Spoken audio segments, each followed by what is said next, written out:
Vamos falar agora do Cruzeiro, que tá com a vida tão tranquila, mas tão tranquila dentro de campo, que no tempo livre estão sobrando várias horas pro Lucas Oliveira ficar no videogame. Mas tá demais, vou desligar aqui, ó. Um belo dia, um autor desconhecido disse: primeiro a obrigação, depois a diversão. E no Cruzeiro tem um cara que leva esse ditado muito a sério. No trabalho a fase tá boa. Agora, ô Lucas Oliveira, que história é essa de videogame? Só um minutinho, por favor, que eu tô jogando. É sério, pô, bora jogar aí. Aí pode ir, pode começar? Bora. Aí o objetivo é uma minha dupla, né? Eu e meu parceiro. E daí a gente tem que matar as outras duplas pra poder ganhar o jogo, entendeu? Quero ver morrer rápido, vai ter que puxar outro. Vamos deixar o zagueiro concentrado na missão, porque essa paixão pelos games é de longa data. Fica triste. De comecinho assim que eu me lembro, né? Que eu acho que foi o começo mesmo, assim, da minha paixão pelo videogame, foi com meu irmão. Era disputada aí, era competição, não podia perder não, senão ia ficar um zoando o outro. Ui. E ainda por cima é o mesmo hobby do patrão. Mão suando, brother. Fico nervoso com esse jogo, cara. Como é que pode isso? Tá querendo agradar o Ronaldo, né? Não, tô puxando saco, eu já via, né? Já via a live dele, né? E ele chegou lá falando que jogava, a gente brincou com ele na verdade, né? Que ele jogava e tal. E não, vamos marcar aí pra gente jogar junto. Além do fenômeno, outro craque brasileiro também curte os jogos virtuais. Neymar, por exemplo, também é gamer. E diferentemente do futebol de campo, nem sempre é possível saber quem está no jogo. Ai, cara. Aí eu e um colega meu, né, o Léo, ele falou, pô, vou chamar um amigo meu pra jogar. Aí daqui a pouco ele vai e fala assim, irmão, sabe quem que tava jogando ali? Eu falei, quem, mano? Ele, o Fabinho. Eu falei, mano, conheço nenhum Fabinho que Fabinho. Ele falou, mano, do Liverpool, da seleção. Eu falei, agora que tu fala que a gente acabou de jogar, deixa eu nem dar uma palavrinha com ele, pô. Ele ficou bem quietinho, né? No Cruzeiro, outros jogadores também caíram na graça, mas ter habilidade, aí é outra história, né? Eu vou jogar sozinho, filho. Tem o Rafa, tem o Bidu. O Bidu é melhor dentro de campo, deixa ele lá dentro de campo, que no videogame não dá certo não. Eu já falei pra ele até desinstalar o jogo, que ele vai fazer um favor pra ele mesmo. Ainda bem que fora do mundo virtual o entrosamento do elenco cruzeirense está rendendo bons resultados. É o melhor desempenho da Série B. Do Cruzeiro de Oliveira! Zagueiro quando vai pra área não vai pra passear. Porque tem alguns gostam de fazer conta, né? Isso aí eu acho que é mais pessoal. Eu prefiro ir jogo a cada jogo um jogo. E graças a Deus a gente está bem aí, bem direcionado pro objetivo final.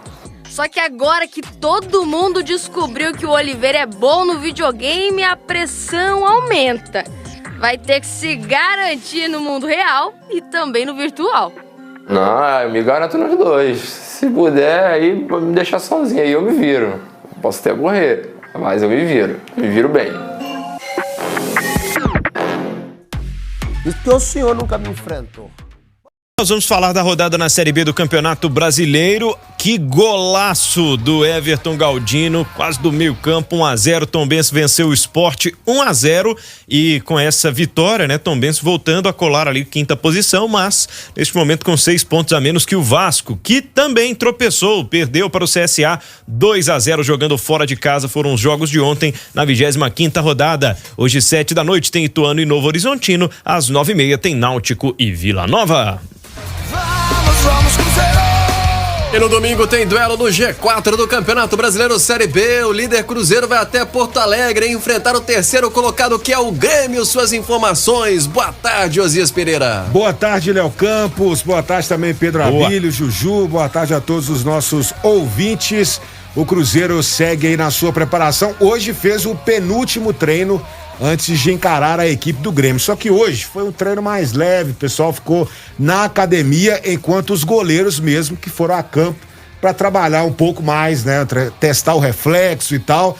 Mas vamos vendo o pessoal na academia aí, quem tá na live, ó. O pessoal tá ali na academia, treinando, e a gente já sabe que a dupla que está voltando, está aí em transição, que é o próprio caso do Giovani Jesus e também do Léo Paz, eles estão fora do jogo contra o Grêmio, não vão ser relacionados, assim como o Jajá, que já daqui a pouco vai voltar, viu? Já ele volta. Já ele volta, ele vai ser liberado aí pra transição física. Agora o caso do Vagninho e também do João Paulo já é um pouco mais longo, então os jogadores, eles seguem entregues ao departamento médico do Cruzeiro.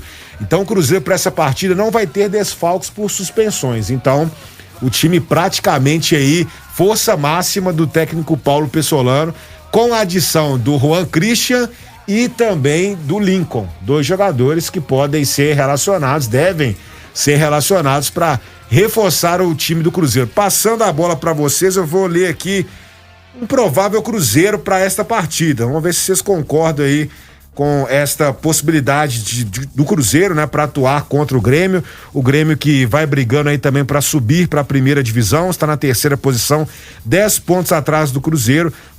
Um provável time celeste com Rafael Cabral, Zé Ivaldo, Lucas Oliveira e Eduardo Brock, mantendo aí o trio defensivo. Felipe Machado, e aí entra a dúvida, será que o William Oliveira volta ao time ou Machado permanece?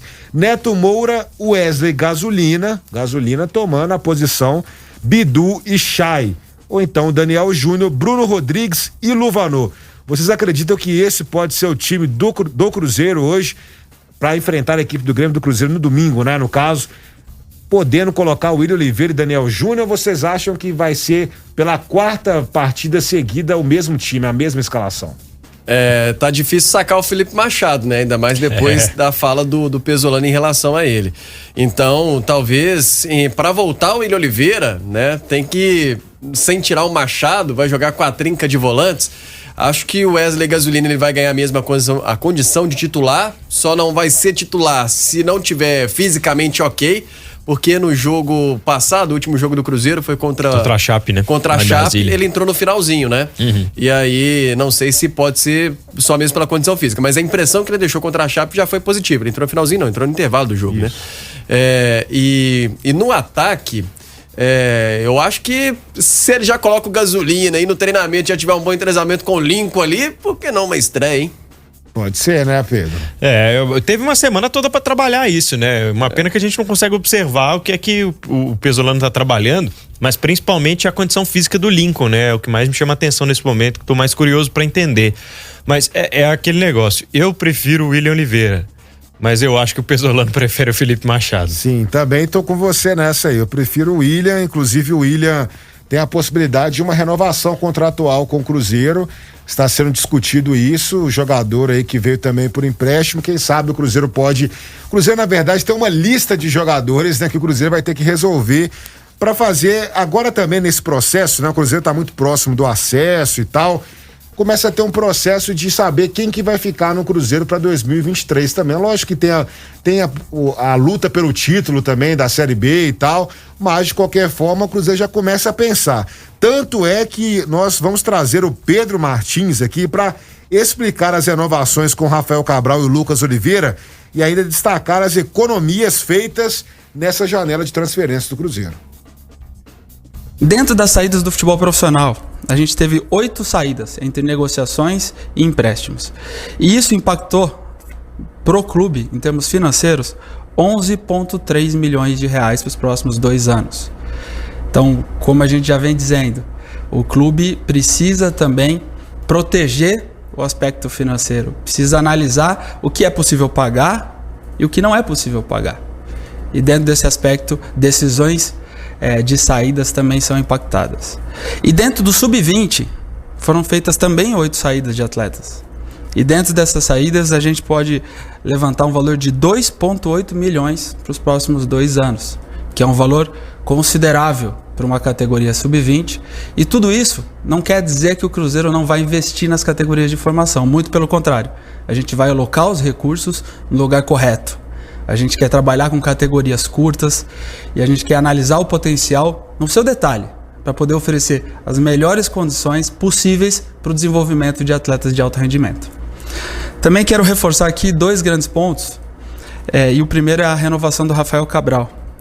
Eu sei que ele já falou sobre isso, mas quero reforçar também a confiança que o clube tem nele, o fato dele colocar o Cruzeiro à frente de outras propostas é extremamente considerada pela instituição, e a gente sabe o quanto que ele é importante, não só dentro do campo, que isso a gente está vendo, mas também fora do campo, como uma liderança que entendeu a importância desse novo momento do Cruzeiro.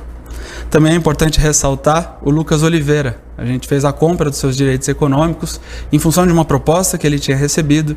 O dinheiro proveniente dessa compra foi obtida de uma maneira planejada e estruturada para o clube, então não estava dentro do seu fluxo de caixa. Houve um aporte para que isso fosse possível e também estamos contentes em manter o Lucas Oliveira ao longo dos próximos anos aqui dentro do Cruzeiro.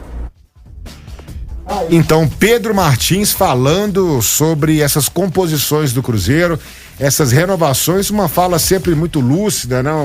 Um diretor aí de futebol com bastante autonomia aí dentro do Cruzeiro, trabalhando dentro desse esquema da SAF, que tem também o Paulo André, outros, Gabriel Lima, né? Que também mexe na parte financeira aí do Cruzeiro. Esses nomes vão controlando o Cruzeiro, e ele citou, né? Pedro e também Léo, 14 milhões aí que o Cruzeiro fez de economia com essas mudanças, essas saídas de jogadores. 14 milhões nos próximos 2 anos é um dinheiro considerável para o Cruzeiro, né? O que, na verdade, não está inventando, né, a roda, o Pedro Martins, o Cruzeiro. Ele foi uma coletiva longa, ele fez uma ponderações antes também, como estas. Ele falou sobre o trabalho que faz em relação à base, né, um trabalho profissional em cima da base do Cruzeiro, observando o mercado, e também sobre a chegada de jogadores, novos jogadores que vêm já potencializados para uma venda posteriormente. Então, só tá mesmo sendo profissional o Cruzeiro nesse instante, né? E cuidando muito e se importando muito em fazer dinheiro, em gerar lucro para manter o clube de pé, né, Pedro? Exatamente. Vem aí um ano promissor, né? Um 2023. Às vezes até ressaltou essa importância de já pensar no ano que vem. Acho que o Cruzeiro só não pensa isso publicamente, porque é em respeito a quem tá com o contrato até o fim do ano. Mas as economias, elas partem por todas as frentes no clube como um todo, né? Não é só da SAF, não é só do futebol profissional, muito pelo contrário. Ele ressaltou, a gente falava aqui ontem, né? Sobre as economias com as categorias de base. É um momento muito importante, um processo a se trabalhar realmente com os pés no chão, porque o ano que vem ele vai ser mais desafiador, né? E a Série A parece já tá tão próxima, né? A gente vê, por exemplo, a tabela de classificação do campeonato. O Cruzeiro lidera com 53 pontos, o Grêmio tem 43, é o terceiro colocado, tem 10 a menos. E o próprio Grêmio já tá numa situação confortável no G4 do campeonato, né? Porque nesse momento, o Tombense, se é o quinto com 36, 7 pontos. Tem 7 pontos acima do quinto colocado, já é uma diferença considerável. O Cruzeiro, então, com essa diferença absurda, minimamente vai ficar com 17 ali em relação ao quinto colocado, se perder nesta rodada. Então, a gente já vê um parâmetro da tabela de classificação e Cruzeiro a passos largos mesmo para confirmar o acesso. Exatamente. Fica aí aquela conta, né, para saber quando isso vai acontecer. Muita expectativa sobre a primeira semana, os primeiros dias de setembro, né? Os 10 primeiros dias do Cruzeiro jogando 2 partidas em casa, Criciúma e também o Operário. Podemos ter aí, quem sabe, uma confirmação deste acesso do Cruzeiro. Vai ser muito importante já queimar essa etapa e começar já a pensar em 2023, obviamente, buscar o título da Série B, que é algo também que a diretoria almeja neste momento. Já tem o destaque final do Cruzeiro com o Josias aqui no Super FC. Grêmio sem Pedro Jeromel, né? Suspenso, grande desfalque aí na defesa do Grêmio contra o melhor ataque do campeonato. E 50 mil pessoas esperadas para o jogo de domingo às 4 da tarde em Josias Pereira traz a última do Cruzeiro nesta sexta aqui no Super FC. O Cruzeiro que volta a treinar neste sábado pela manhã, o último treinamento do Cruzeiro antes de embarcar aí para Porto Alegre e fazer este grande jogo contra a equipe do Grêmio. Como vocês disseram, 50 mil ingressos, todos vendidos, inclusive a torcida do Cruzeiro vai poder comprar ingressos apenas no domingo, horas antes da partida, lá em Porto Alegre. Então essa informação é importante porque a torcida celeste vem acompanhando o time com muita intensidade. Lembrando que o Jeromel está fora e vai ser um confronto entre as duas melhores defesas do Campeonato Brasileiro da Série B. O Cruzeiro que sofreu 12 gols, enquanto a equipe do Grêmio sofreu 11. Lembrando também que é mais um encontro de Roger Machado com o Cruzeiro. Roger que foi campeão mineiro com o Atlético em cima do Cruzeiro. E o Roger tem um histórico interessante, são 3 vitórias pro Roger, 3 vitórias pro Cruzeiro e mais 4 empates. Vamos ver quem vai sair mais vitorioso no confronto aí do próximo domingo.